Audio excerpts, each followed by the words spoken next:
My name is Miriam McConnon. I'm a visual artist. I was born in Dublin in Ireland and I currently live in Cyprus. I'm here today to talk about my art practice in my studio in Paphos, thanks to the Irish Embassy here in Cyprus.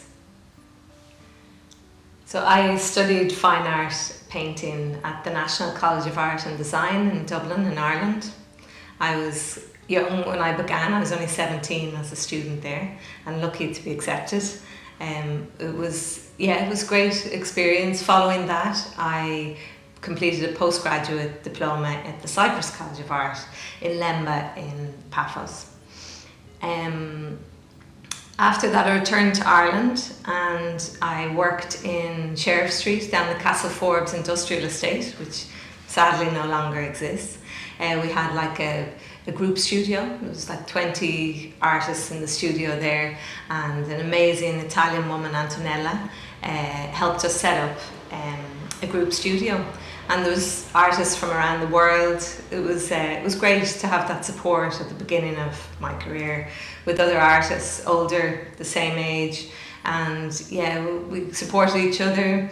We would go to openings together, lots of fun, lots of pints and discussing art, and the Dockers pubs down by the quays that sadly also no longer exist, a part of an older Dublin. But great times. There was a feeling at that time, really, especially within the art world, that there was artists had a place in kind of leading, not so much leading, but definitely contributing to change and commenting on the social changes that were really running as an undercurrent through society at the time. Also, we're on the cusp of huge economic prosperity, which will come and go with the Celtic Tiger. So following that, in 2003, I moved to Cyprus, to Paphos in Cyprus. And I've been working, I always had a studio since I left art college, working and teaching here from my studio. I have my own teaching practice. It's a country, Cyprus, that's been very kind to me. Working here as an artist has been hugely influential. The history of the island, the people, the way that they've kept so many traditions in a very quiet, everyday kind of way. They've kept their way of life because it's part of the way that they live, and they share it with everybody who comes to this island, which I think is a wonderful thing. There's a definite feeling of exchange when you're an immigrant in Cyprus, that you bring something and then you gain something as well. In terms of the art world here, I have been very fortunate to have been, selected to be included, to be able to initiate different art projects here, and to work alongside some fantastic, really top visual artists and writers indeed as well, to produce work and exhibitions. And I've been very honoured to be able to represent Cyprus and Ireland at the biennales, like the Beijing Biennale and the London Biennale as well. Opportunities from Cyprus, as it's a small country like Ireland, definitely as a visual artist you have that feeling that you need to look beyond the borders of the country. So I've been very fortunate to be able to do that and to exhibit in different European countries. More recently this year in Berlin, and in Ireland I've been really determined through the years that I've been here to keep part of the Irish art world, and it takes time, it takes a lot of commitment when you're not living in a country to continually not just exhibit but know what's going on in the art world, keep really in touch with other artists and their practices, and curators there as well. A lot of applications for exhibitions aren't successful, and then finally, which is a lovely time in my career now, where you start getting invited, to things as opposed to having to always apply, which is really lovely, to be part of bigger projects and to have the support in Ireland from like the institutions like the Arts Council, the Dublin City Arts offices that have the parks as well in Dublin that have funded quite a few of my outdoor installations in Dublin.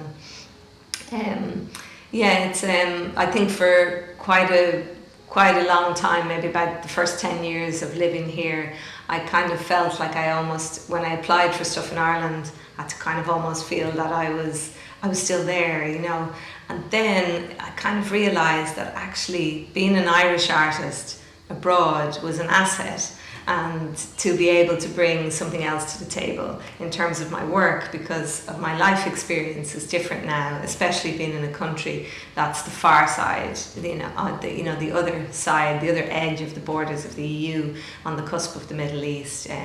So definitely I was able to realise, actually no, I am an Irish artist living in Cyprus, and I can be part of both art worlds as well, and have an international kind of position as well in terms of the art world. Around 8 years ago, I began to meet more and more families in the community where I live and in the school where my children went to school, who had been displaced through conflict and war in the Middle East. So it became kind of a natural step within my work to think about these people's lives and their stories and to record them. So I began a series of informal interviews with the women who in the families who had been displaced. Also, we were volunteering, me and my children, at a centre here in Paphos called the Learning Refuge, helping young children who'd been displaced with language and their homework. So it was quite easy, to meet people and talk with them, and they showed me objects basically that were kind of a testimony to their journey of migration. So it was through these objects, the patterns of these objects as well, that became these series of paintings called Domestic Resistance, which was exhibited in the Olivier Cornet Gallery in Dublin. Moving on from that, I began to look at how these restrictions impacted us all globally because the COVID pandemic had struck and we were all restricted within our homes, travel, supplies, and I made a series of work called Displaced Privilege, which looked at the idea of things that we had kind of taken for granted for ourselves, and the restrictions that have been put on us during the COVID pandemic and the lockdowns were actually a constant reality for those who have been displaced by war. And the year following the Displaced Privilege exhibition, around the idea of the restrictions of COVID on us, I created a large outdoor installation with the support of the Fingal Arts Office, the Dublin City Arts Office and the parks. And I created an installation that was 10,000 handkerchief roses laid out in a lace pattern in the Ivy Gardens in Dublin. Each rose symbolised a life that was lost to COVID during the coronavirus pandemic. It was an installation that was really, to commemorate the lives that had been lost and the families, to allow them to have some sort of space to mourn and to find solidarity with other families who had kind of been through that loss, this kind of loss in a time where some people hadn't been able to visit their loved ones before they died, and they weren't being able there to hold their hand. They had very, very small funerals, if any, and that idea that the rest of Ireland had wanted to move on away from all of this, and things were opening again, and there's a feeling that people had been kind of stuck and forgotten about. So it was a really wonderful, very emotional event, and people came from Northern Ireland down also to Dublin, and from around Ireland to Dublin for the opening. And yes, it was also in collaboration with Jessica Traynor, a wonderful Irish poet. So the project was 2 years running, but it really, it was something that really touched, the nation. And I hope that there's many more commemorations for those people who died. So the series, one kind of example of that would be the passport tents, where I had taken a photo of a Syrian woman's passport and placed it kind of upside down and appeared like a triangle, and then I realised that it resembled a tent, and so I multiplied them through the canvas. And this series was really kind of, that painting really summed up how I began to change in my work. I realised that you could take an object and employ it to have another meaning, or in terms of placement. So the placement of an object in a painting or within my installations became very, very important. And following on from this, I created a series of work that focused on the young male refugee. And I did a similar kind of way of researching, where I formally interviewed 5 different young men from different countries around the world who had been currently displaced, and their journeys, their stories, and they very generously allowed me to photograph objects that were part of their journey or that they'd left behind. And this show was called The Refugee's Armour.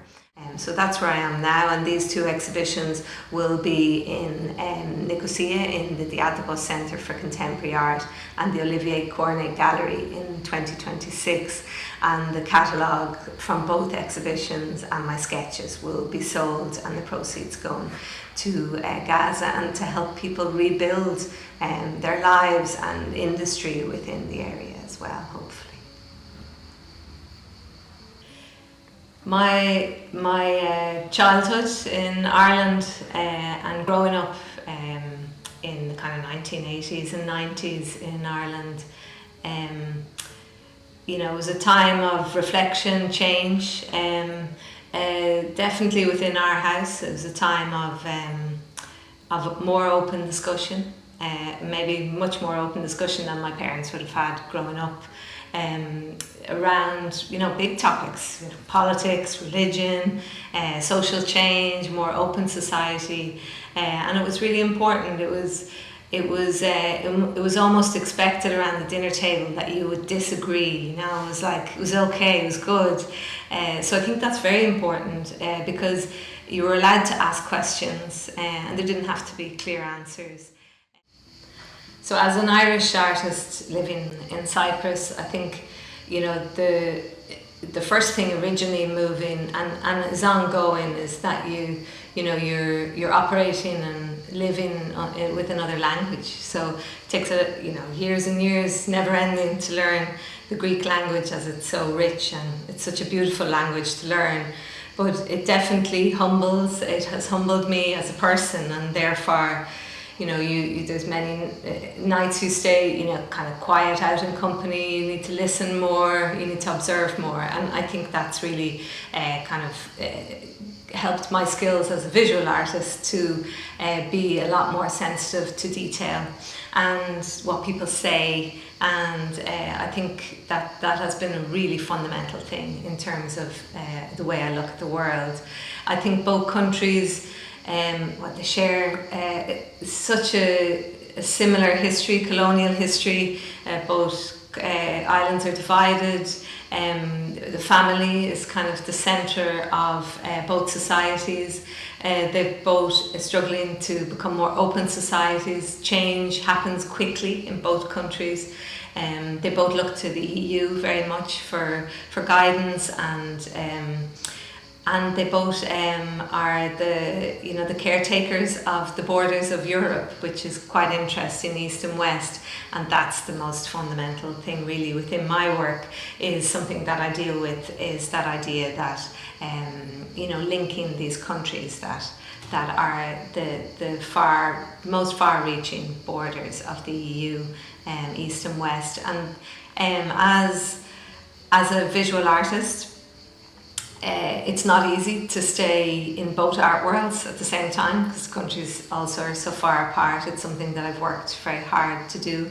But also as a mother of two children, rearing children in a country where my family are not present, it's been, really test your kind of self-determination and self-discipline as a visual artist, to be able to kind of squirrel away time in the evening when children are sleeping, or getting up earlier, and that kind of feeling that you don't want them to miss you, so you work in the hours where they're occupied, either in school or they're sleeping, or they're doing different activities. So yeah, it's been great, but as much as I have been able to do, and I think I definitely have to thank Cyprus as a country for my children to have grown up in a country and a society like Cyprus and in Paphos, here where I live. The three of us have been very much on the journey together because they have been able to be part of it and to be welcomed, not just to be there, to actually participate. And in Ireland the same, they've been able to attend openings and be part of quite big events in Ireland that I have done, and for people to take an interest in them. And it's lovely because they really do feel that both countries are their homes, and my daughter is now studying in Ireland and lives there with my family, which is very interesting. She's studying in UCD English Literature. So yeah, they're very lucky to have both these two wonderful countries as their nations.